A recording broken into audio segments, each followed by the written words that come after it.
Topic natin, fatty liver, anong kakainin ninyo? At saka magbibigay ako ng mga tips para maging healthy ang ating atay. Ito po ang mga general tips natin. Number 1, huwag niyo hong sosobrahan ang mga gamot. Isa po doon ay yung tinatawag nating paracetamol, acetaminophen kung kayo po ay nasa ibang bansa. Kasi alam nyo ba na ang kailangan lang natin, huwag susobra, hanggang 8 tableta lang sa maghapon. Yun kung nilalagnat kayo. Kung every 4 hours, di dapat mga 4 lang ang magagamit ninyo sa waking hours ninyo. Kasi itong paracetamol or acetaminophen, nakasama to sa 600 kinds ng mga gamot. Kasama na yung ubo, sipon, trangkaso. So, wag ho tayong sosobra doon. Next, pag ho nakaramdam tayo ng mga itong sintomas na to, baka nasobrahan kayo ng pag-inom ng inyong gamot o kaya naman may side effect kayo dun sa bagong ininom nyong gamot. Ano ba yung mga sintomas na yon? Nanilaw dahil sa pag-inom ng gamot. So, balik ka agad sa doktor mo. Tapos, sabihin mo, nangangati ka, nanghihina ka, ito, severe fatigue or parang antok na antok ka. Nanilaw yung mata at saka yung iyong balat. Parang hilo ka. Medyo nasusuka, so yun yung nausea and vomiting. Tsaka medyo masakit yung iyong tiyan. So pag ho ganon, meron kasi mga antibiotics at saka mga ibang gamot tulad ng mga statins sa cholesterol na meron palang side effects. So bago kayo uminom ng gamot, lagi nyong basahin sa likod ano ba yung mga side effects, pati mga supplements. So, pag ganon, basahin nyo dun sa etiketa nun, tapos balik kayo dun sa doktor na nagbigay sa inyo. Yan ho yung madalas maranasan. Thirdly, ano ba yung pagkakaroon ng hepatitis C? Para hindi ho tayo magkaroon ng isang klase ng hepatitis, letter C, kailangan mag-practice ho ng safe sex. So, laging sinasabi yon. Medyo rare naman yon, pero ngayon parang dumadami at nakukuha nga dun sa hindi paggamit o maling pakikipagtalik. So, dapat maingat tayo dun. Yung iba baka nakuha sa tattoo o kaya naman dun sa mga blades nila. Siyempre, pang grooming yun Di ba? Minsan nag-aahit tayo. Tsaka siyempre, baka nasalinan tayo ng dugo noong araw, yung before the 1960s nga, sabi nila. At syempre, wag makikishare o wag gagamit ng needle na nagamit na sa iba. So, ingat tayo sa hepatitis C. Number 4, iwas po sa alak. Kasi, para maiwasan natin yung fatty liver. Kasi marami talaga nasisira ang atay, lalo na kung 3 drinks in a day ang ginagawa natin. Nagsisimula munang fatty liver, nagiging hepatitis, hanggang maging cirrhosis, at pwede din maging cancer sa atay. So kung pwede lang, iwas-iwas na. Kung hindi nyo naman kailangan, wala naman talaga nangangailangan ng alak. Ito, laging tinatanong, Doc, fatty liver ako. Doc, ano bang gagawin ko para healthy yung ating atay? So merong mga pagkain na babagay sa atay natin. Yung mga pagkain na nagpa-fight ng pamamaga or inflammation. At iwas tayo dun sa mga matataba, mamantika na pwedeng mag-cause ng inflammation. So, mamaya, iisa-isahin ho natin ano yung mga pagkain yan. Pero generally, gulay, prutas, isda, tamang timbang, kailangan para hindi tayo tumaba kasi ayaw ng liver natin na mataba tayo. So, yan, para maiwasan. Tsaka dapat laging malinis yung pagkain natin, laging malinis para hindi rin tayo magkaroon ng mga infeksyon sa ating atay. So, pagdating dyan sa pagkain, magbibigay tayo ng mga example mamaya. Hugas kamay palagi para iwas sa hepatitis A. So, meron din na nakukuhang hepatitis dahil sa pagkain. Yan po ay ang hepatitis A. So, hugas palagi ng kamay. Lalo na bago kumain, bago magluto at pagkatapos magbanyo. Lalo na kung ang trabaho nyo, tagaluto kayo or serbidora kayo. Kailangan din nag-exercise. Sabi nyo, ang layo naman, nag-exercise, atay naman ang problem natin. Yes, para mapagbuti yung paggamit ng insulin natin at pag nag-exercise tayo, mas bababa yung ating triglyceride. So, protection natin yan para hindi tayo magkaroon ng tinatawag na non-alcoholic fatty liver disease. So, nagkakaroon din ng fatty liver, hindi dahil sa uminom ng alak. May isang klase pa rin po, yung tinatawag nating non-alcoholic fatty liver disease. Iwas din tayo sa mga toxins. Ibig sabihin yung mga chemical na ginagamit natin sa bahay o kaya dun sa trabaho natin. So, kung pwede, hindi natin masinghot yon o kaya mahawakan. May mga chemical o produkto, halimbawa yung pampatay ng insekto, pang-spray sa halaman, o baka yung ginagamit natin, medyo toxic. Kasi nga, yung trabaho ng liver natin, magtanggal ng toxin. So, kapag hindi tayo gumamit ng goggles at saka ng mask, so pwedeng pumasok sa loob ng katawan natin, masingkot natin, pumasok mula dun sa ating skin, pipilitin yon ilabas ng ating atay. Kaya lang, ang problem doon, nadadamage yung ating atay. So, iwas-iwas tayo doon. So, mas maganda yung mga safe na ginagamit sa bahay.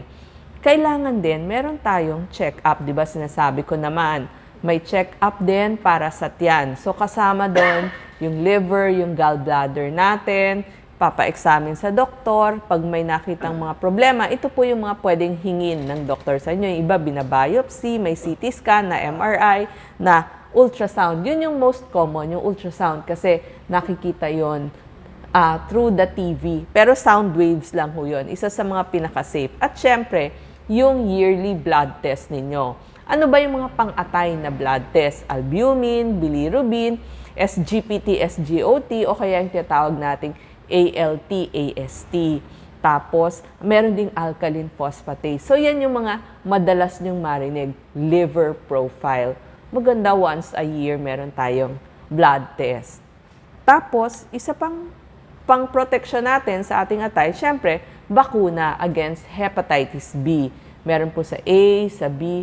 So, magpabakuna ho tayo para protektado yung ating atay laban sa Hepa B. Eto na ho, ang laging tanong, Doc, ano ba ang dapat kong kainin? Kasi ang daming nababasahan na may fatty liver sila. Isa dyan, number 1, oatmeal. Gawin nyo na hong pang-almusal nyo. Kasi marami yung fiber, yung ating oatmeal. Siyempre, pag naka-oatmeal, hindi ka makakain ng marami kumpara sa mga tapsilog.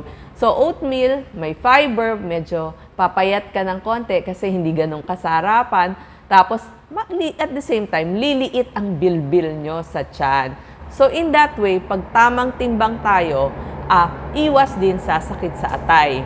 May mga berdeng gulay na pwede nating kainin. Katulad ng broccoli, repolyo, cauliflower. Protection yan laban sa non-alcoholic fatty liver disease. Green tea. Ang maganda sa green tea, antioxidant na catechin.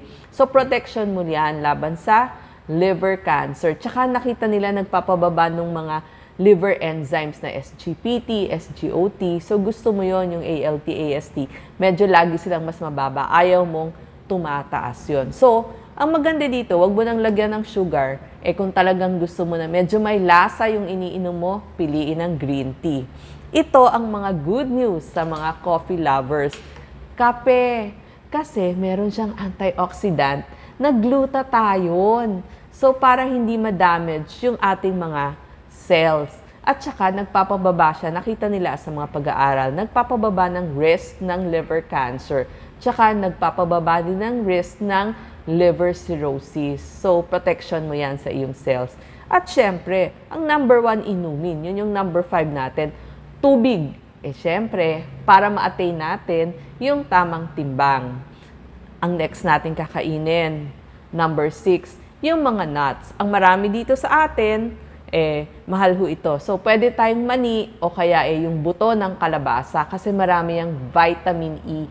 So, yung mga nuts, laban yan sa fatty liver disease. So, mas damihan natin yung mga mani, kasoy, yan yung mga nandito sa ating bansa.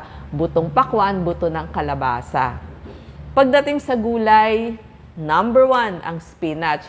Sa atin, ang spinach, ito yung mga kangkong, alokbati, saluyot, colitis, antioxidant yon. Ang taglay nilang antioxidant, glutathione. So, mas maganda yan sa ating atay. Tapos, pagdating naman sa mga pampalasa, syempre gusto natin yung mga herbs and spices kasi meron yung mga healthy polyphenols. Tsaka syempre, pag gumagamit ka ng mga pampalasa, mas less yung magagamit mong salt. Di ba gusto ng katawan natin, less salt. Next, number 9, yung grapefruit o suha o yung mga citrus fruits. Actually, kasama dyan din yung, di ba, laging may suha na dito, mga dalandan, kalamansi, lemon. Antioxidants kasi ang meron sila, yung tinatawag na naringenin, tsaka naringin. Nagpapababa yun ng pamamaga or tinatawag nating inflammation. So at the same time, protection mo yan sa iyong mga selula laban sa hepatic fibrosis. Berries, konti lang berries, pero at least meron tayong strawberry. Yan, antioxidants, meron siya, anthocyanins. Bakit maganda ang isda? Dahil sa taglay niyang omega-3 fatty acid. Anti-inflammatory yon. Doc, ano bang magandang oil? Siyempre maganda din yung avocado oil, olive oil, okay din. Kasi mas konti yung pagkakaroon ng taba dun sa liver. Kaya nga nauso yung Mediterranean diet. Tsaka nakita nila mas gumaganda yung liver enzymes. Ito ang favorite kong pampalasa, garlic. Meron kasi yung sulfur yung ating bawang para i-activate yung mga liver enzymes na mas magamit. So, mas inilalabas yung mga toxins ng ating liver enzymes. And at the same time, meron siyang selenium. So, antioxidant din yan sa atay. Nagpapataas ng mga antioxidant sa atay. Pagkakain tayo, sabihin, naku, ano pa bang pwede kong kainin? Siyempre, kailangan din naman natin ng protein. So, pwedeng galing sa halaman, sa plants, pero pwede rin naman sa isda at saka sa manok. Tanggalin na ho natin yung mga taba-taba. Yung iba nga, puro nga manok, kasama naman palagi yung balat ng manok. Pag may fatty liver kayo, medyo tatanggalin na yung mga taba-taba ng baka at baboy. Yung mga laman na lang. Ano naman yung mga bawal na pagkain? Di ba ang laging tanong ng pasyente, Doc, ano naman yung bawal? Siyempre, yung mga mamantika, fried foods. Lalo na yung mga mabilis bilhin, siyempre lagi fried yan kasi saturated fat yan. Mahihirapan yung inyong atay, mamamaga, magkakaroon ng inflammation yung atay. Ang mangyayari, nagkakaroon ng scarring o pagpeklat. So, liver cirrhosis po ang pwedeng mangyari.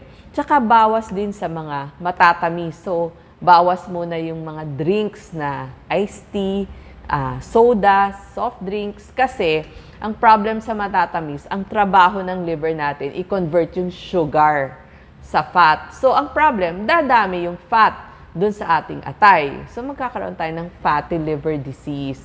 So, iwas sa desserts, occasional lang, parang treat nyo na lang sa sarili nyo. Tapos, syempre, less salt. Sabi ko nga, sa red meat, tanggalin na lang yung taba. Tapos, bawal talaga ang alak. And lastly, yung mga shellfish o yung laman dagat, yung mga halaan, kailangan nilulutong mabuti. Huwag nyo pong kakainin ng hilaw kasi meron din yung mga bacteria. So, yun lang po para maiwasan ang sakit sa atay.